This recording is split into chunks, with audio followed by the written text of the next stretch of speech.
Hello guys, I am Deva. Welcome back to DVM rescue and adoption service. ഞാൻ പലപ്പോഴും പറയാറുണ്ട്, നമ്മുടെ വഴിയിലൊക്കെ കുറേ ബ്രീഡ് ഡോഗ്സിനൊക്കെ വഴിയിൽ നിന്ന് കിട്ടാറുണ്ട്.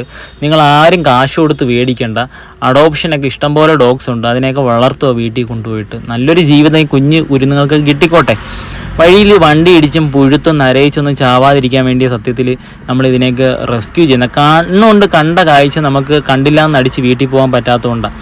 അങ്ങനെ കൊല്ലം നീണ്ടര പെട്രോൾ പമ്പിൻ്റെ അടുത്ത് നിന്ന് കണ്ട കാഴ്ച, ഒരു ബീഗിള് വഴി കൂടെ ഇങ്ങനെ തേരാപ്പാര നടക്കുന്നു. ഒരു കാട്ടിൽ കയറി ഒളിച്ചിരിക്കുന്നു. പെട്രോൾ പമ്പിൻ്റെ പുറകിലുള്ള കാട്ടിലായിരുന്നു ഒളിച്ചിരുന്നത്. 2 ദിവസമായിട്ട് ഇവിടെ നടക്കുമെന്ന് പറഞ്ഞ് ഭയങ്കര കഷ്ടം തോന്നി. വഴിയിൽ സർവൈവ് ചെയ്യാൻ അറിയാത്ത ഒരു ജീവി അതൊക്കെ. നാടൻ പട്ടിയെ പോലെയല്ല. ബ്രീഡ് ഡോഗ്സിന് ഒട്ടും അറിയത്തില്ല ഇരതയുടെ തിന്നാനൊന്നും. അങ്ങനെ അവിടെയുള്ള കുറേ അപ്പാവന്മാരൊക്കെ ഞാൻ അഡ്രസ്സൊക്കെ വഴിയൊക്കെ ചോദിച്ച് ചെന്നപ്പോൾ ഈ കാട്ടിൽ കിടക്കുമായിരുന്നു. എന്തായാലും ഭാഗ്യത്തിന് കണ്ണി കിട്ടി. ഭയങ്കര സ്കിൻ ഡിസീസ് ആയിരുന്നു. ദേഹം മൊത്തം ചൊറിയും ചരങ്ങോട്ടൊക്കെ. അതൊക്കെ മാറ്റിയെടുക്കാൻ സിമ്പിളാട്ടോ. 1 മാസമൊക്കെ മതി ഈ സ്കിൻ ഡിസീസൊക്കെ സിമ്പിളായിട്ട് മാറ്റിയെടുക്കാം. അപ്പം വളരെ സുന്ദരിയായിട്ട് നമുക്ക് തിരിച്ചിതിന് ജീവിതത്തിൽ കൊണ്ടുവരാൻ പറ്റും. അതിന് 100% ഉറപ്പാണ്. ഒരു മാസത്തേക്ക് നോക്കണം എന്നുള്ള ബുദ്ധിമുട്ടേ ഉള്ളൂ. അത് ഞങ്ങൾ നോക്കിക്കോളാം. അപ്പോൾ ഇതിനെ നന്നായിട്ട് വളർത്താനായിട്ട് ഒരാളെ കണ്ടെത്തണം. അത് നിങ്ങൾക്ക് ആർക്കെങ്കിലും കണ്ടെത്തി തരാൻ പറ്റുവാണെങ്കിൽ വളരെ വലിയ ഉപകാരം. പട്ടി ഇഷ്ടപ്പെടുന്നവർക്ക് ഈ വീഡിയോ മാക്സിമം ഷെയർ ചെയ്യുക.